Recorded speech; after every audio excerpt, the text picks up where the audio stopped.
It started about 6 years ago when I was living alone in my mother's apartment. She had moved in with her boyfriend, but decided to keep the apartment, so it was just me, surrounded by familiar walls and memories in a place that had always been home. The first sign of something strange was subtle. The door to my bedroom would move. At first, I thought it was just my imagination, or perhaps a draft. But then it started to happen more frequently and more aggressively. Sometimes, in the dead of night, the door would swing open with a force that startled me awake. Other times, it would slam shut, shaking the walls and sending a jolt of fear through my body. I tried to rationalize it. I closed all the windows, checked for any possible sources of drafts, but nothing explained the violent movements. The real fear set in when it happened in front of a friend. We were sitting on my bed, chatting and laughing, when the door suddenly slammed shut. The door handle had moved as if an invisible hand had gripped it. My friend's eyes widened in disbelief, mirroring my own shock. "This isn't normal," she whispered, her voice trembling. I nodded, swallowing hard. "I know." Things escalated from there. My friend stayed over one night, and the next morning she told me my lamp had started switching on and off while I slept. Not in a flickering, malfunctioning way, but in a deliberate, on-off manner, as if someone was playing with the switch. She was visibly shaken, and I couldn't blame her. It was one thing to experience these events alone, but having someone else witness them added a chilling confirmation to my fears. One night, I was on Skype, chatting with another friend, when the most terrifying incident occurred. I was sitting on the sofa, which was right beside the door. Suddenly, the sofa moved. It wasn't a subtle shift. It felt like someone had pushed it from behind. I froze, my friend on the other end of the call, staring at me with wide eyes. "What just happened?" she asked, her voice edged with panic. "The sofa moved," I whispered, barely able to believe my own words. "While I was sitting on it." The door continued its nightly ritual of opening and closing, sometimes with such force that I feared it might come off its hinges. This went on for a few days, and then just as abruptly as it had started, it stopped.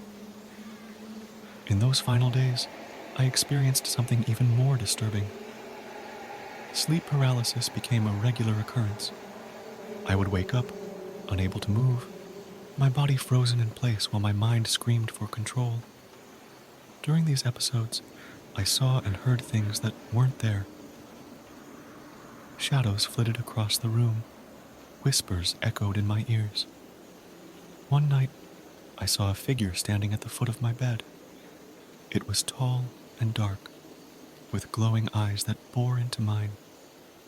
I wanted to scream, to run, but my body remained paralyzed, a prisoner to the terror that enveloped me. When I finally regained control, the figure was gone, leaving me drenched in sweat and gasping for breath. I began to dread going to sleep, fearing the paralysis and the hallucinations that came with it.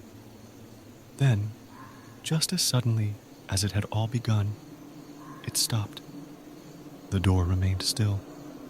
The lamp stayed off unless I turned it on, and the sofa didn't move again. The apartment returned to its previous mundane normalcy. It was as if whatever had been there had decided to leave. I never understood what happened during those weeks. I could have dismissed it all as a product of my mind, perhaps the result of stress or an overactive imagination. But the presence of eyewitnesses made that impossible.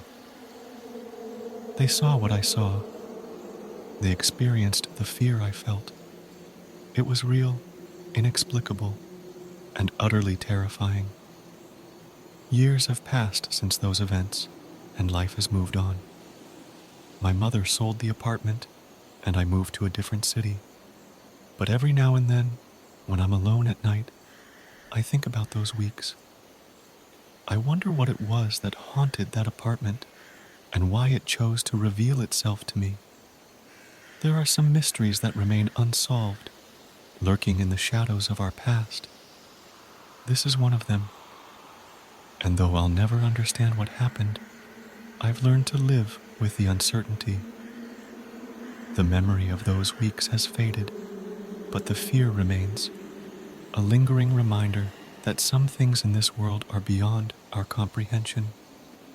And every once in a while, when a door creaks or a light flickers unexpectedly, I feel a shiver down my spine, and I remember the terror that once lived with me. The day had been ordinary, just another Tuesday. I got home from school, dumped my bag by the door, and headed straight to my room. The usual routine awaited: some homework, a snack, and then my favorite way to unwind, playing a game on my computer. During the game's intermission, I would chat with a couple of friends in a group chat. It was our little sanctuary, where we exchanged jokes, laughed, and talked about anything and everything. We were in the middle of a particularly funny conversation when nature called. I told my friends I'd be right back, left my phone on the desk, and hurried to the restroom. I didn't bother turning off the screen. I'd only be gone for a minute. When I returned, I noticed something strange on my phone's screen. The group chat was still open, but there were new messages, random letters interspersed with the E at each symbol. It wasn't forming any coherent words, just a jumbled mess of characters. I frowned, puzzled. "Hey guys, did one of you mess with my phone?" I typed. My friends responded almost immediately, each one expressing confusion and unease. They hadn't done anything, and they were just as startled as I was. We tried to make sense of the random letters, but they didn't seem to form any pattern or code.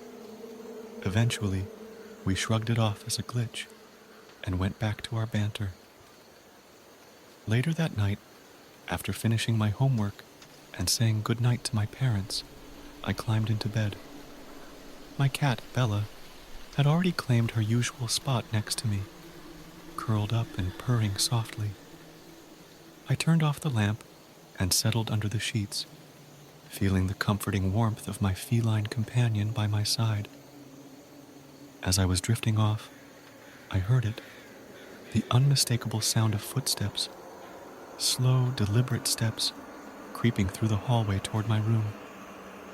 My heart started to race, and I strained to hear more clearly. The footsteps stopped right outside my doorway. I glanced up, expecting to see my brother playing a prank, but the hallway was empty. My door was ajar, casting a thin sliver of light across the floor. In the dim light, I could see Bella's ears twitching. She suddenly bolted upright, her eyes fixed on the doorway.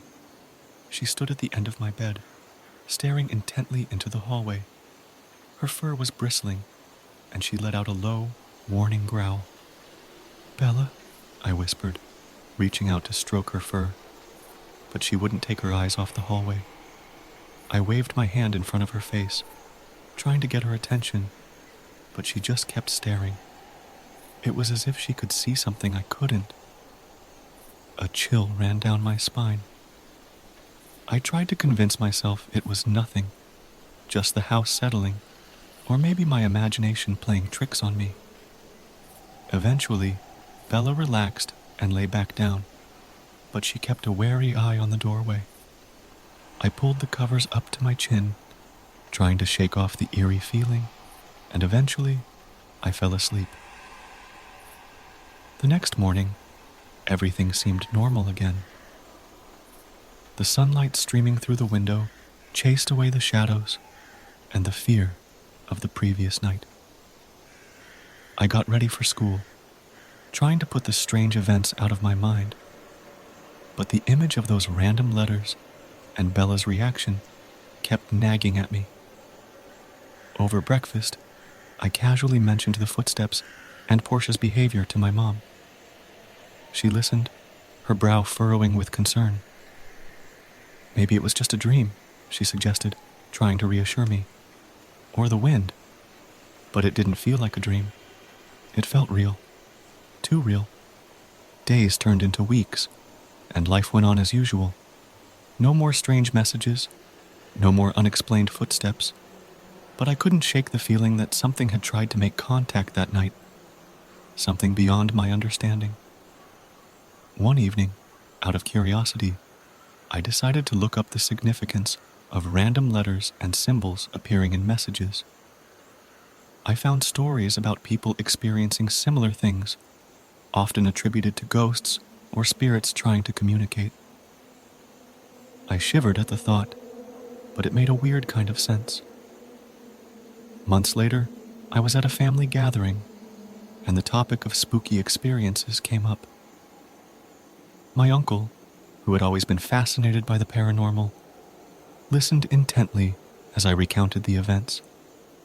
When I finished, he nodded thoughtfully. "You know," he said, "sometimes spirits use electronics to try and communicate. Maybe it was someone trying to get a message to you." The idea lingered in my mind. Maybe it was a spirit, or maybe it was just a series of bizarre coincidences. I never experienced anything like that again, but I remained curious, always on the lookout for signs that I wasn't alone. Whether it was a ghost or just a glitch, that night left a lasting impression, a reminder that sometimes the unknown is closer than we think. In my line of work, late nights are a given. I'm a software developer, and my recent project had me burning the midnight oil in an almost empty office. Our office was an old building in the heart of downtown, refurbished into a modern workspace, yet retaining its creaky personality. It wasn't the kind of place you'd think twice about, not unless you had to stay there alone, as I did one autumn night when everything changed. It was nearing midnight. The hum of the city had dwindled to a mere murmur, and the only sounds within the office were the occasional hum of the air conditioning and the incessant clacking of my keyboard. I'd always felt comfortable in the solitude of the office, surrounded by the glow of multiple screens. But that night, something felt off. It started with a chill that swept through the room, so stark it made me pause my typing. The office was air-conditioned, but this was a cold that seeped into my bones, a cold no machine could manufacture. I stood up to stretch, glancing around the empty space, the eerie quiet amplifying every minor sound into a cacophony. I decided to make a coffee, hoping the normality of the act would dispel the growing unease. The kitchen was down a long corridor, poorly lit and lined with old portraits of the city's founding figures, a nod to the building's historic past. As I walked down the hall, felt a prickling sensation on the back of my neck, as if I was being watched. I quickened my pace, scoffing at my own nervousness. But then I heard it, a whisper. It was so soft, so fleeting, that I thought I'd imagined it. I stopped, listening intently. Silence. Shaking my head, I continued to the kitchen. The feeling of unease followed me as I brewed my coffee. The machine gurgled and hissed, breaking the oppressive silence. Coffee in hand, I started back to my desk, trying to focus on the warmth of the cup through my trembling hands. Halfway down the corridor, I heard the whisper again, clearer this time. A single word: leave. My heart thudded violently against my rib cage. I spun around, the liquid sloshing over the rim of the cup. The corridor was empty, the portraits staring down with indifferent, painted eyes. My mind raced, logical explanations battling with primal fear. I decided it was best to heed the warning, logical or not. I hurried to my desk, packed up my laptop, and turned to leave. That's when every screen in the office flickered to life. Every monitor displayed static, casting an erratic glow that threw grotesque shadows against the walls. I froze, my breaths coming in short, sharp gasps. Then, as suddenly as they had flickered on, the screens went black. In the brief moment before the lights returned to normal, I saw a reflection in the nearest screen, a dark silhouette standing directly behind me. I spun around, hard in my throat, but there was nothing. I bolted. I dashed through the maze of desks and out the office door, not stopping for elevators, opting instead for the stairs, taking them two at a time. I burst out into the street, the cool night air feeling like a lifeline. The city was quiet, the usual nightlife subdued. I didn't stop to look back until I was safely in my car, doors locked and engine hastily started. As I drove away, I couldn't shake the vision of the silhouette or the feeling of dread that had enveloped the office. I called my boss the next day, feigning illness, unable to voice the true reason for my abrupt departure. Later, I learned from a co-worker about the building's history, about a tragic fire that had claimed several lives a century ago, right where our office now stood. They said it was nonsense, just ghost stories, but I knew better. I never returned to the office at night after that, and eventually, I took a new job elsewhere, a modern building with plenty of company at all hours. Some nights, though, when the world is quiet and the shadows lengthen, I remember that whisper, and I wonder what might have happened if I'd stayed just a little longer. I never thought I'd find myself typing out a story like this, much less believing it. The house I moved into last month creaked with the weight of its own stories, suspended in the dust motes that danced through shafts of sunlight. It was the kind of house that made you pause before entering, a Victorian-era structure that locals claimed had seen more history than could be held within its warped walls. My encounter began on a stormy Tuesday night. Rain pelted the windows as if trying to cleanse the house of its murky past.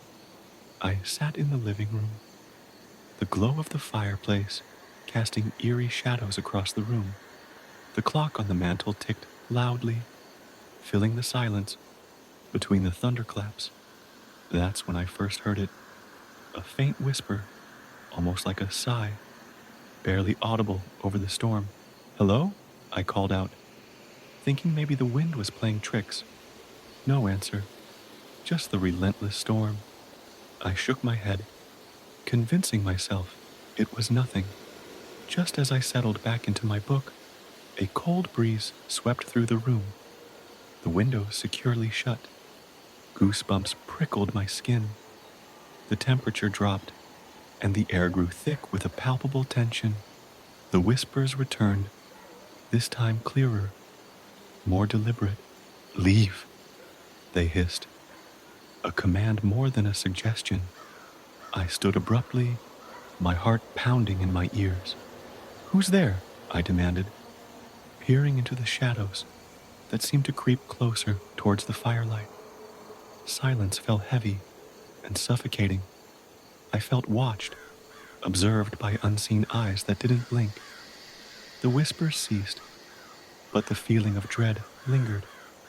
I tried to convince myself it was just the old house settling, or the storm playing with my nerves.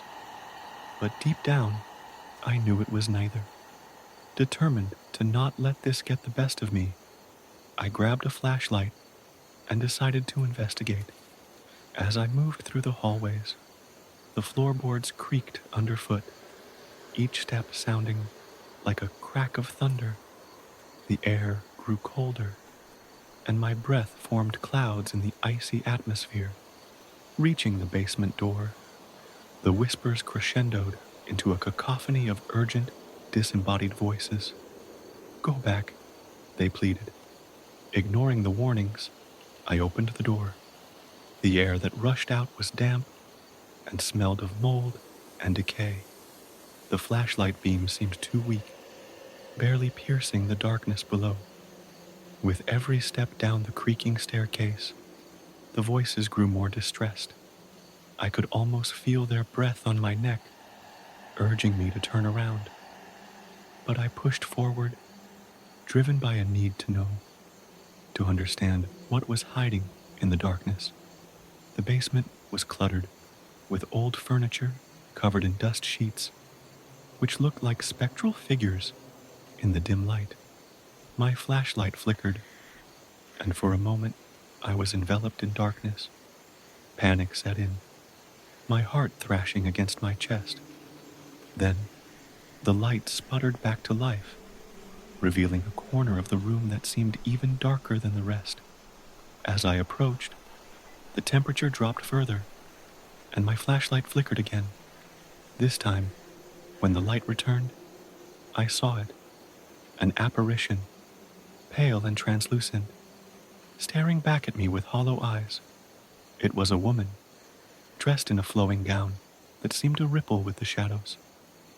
Her face was sorrowful, etched with the pain of untold grief. I stood frozen, unable to move, unable to scream. She reached out to me, her hand passing through the beam of my flashlight, distorting the light. "Help me," she whispered, her voice echoing in the cold air. "Why? What can I do?" My voice was a mere whisper, choked by fear. "Find me. Set me free." Her voice trailed off as she dissolved into the air, leaving a cold spot in her wake. Shaking, I stumbled back upstairs, the weight of her plea heavy on my shoulders. I spent the rest of the night researching the history of the house. Through old newspaper archives, I discovered a tragic story.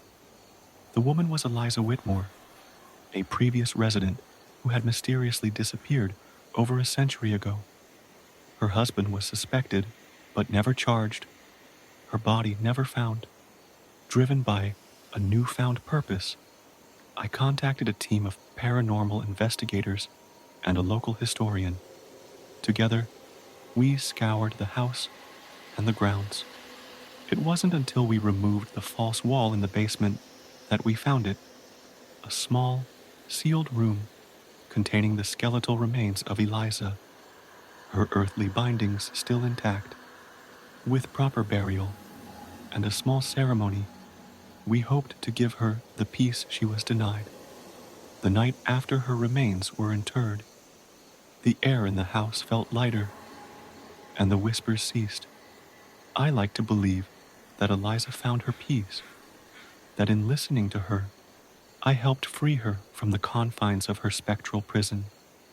The experience changed me.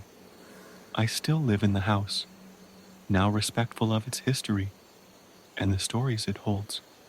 Some nights, when the wind howls and the rain falls hard against the windows, I think I hear her voice, whispering thanks. And though it scares me, I'm also strangely comforted, knowing that in the end, she found some semblance of peace. I live on the outskirts of a small town with lots of forest around. I've always found the woods calming, and I often take night walks. It's been a routine for years, just me, the moon, and the occasional owl. But last night was different. It was around 11 p.m., a bit chillier than usual, and the moon was just a sliver in the sky.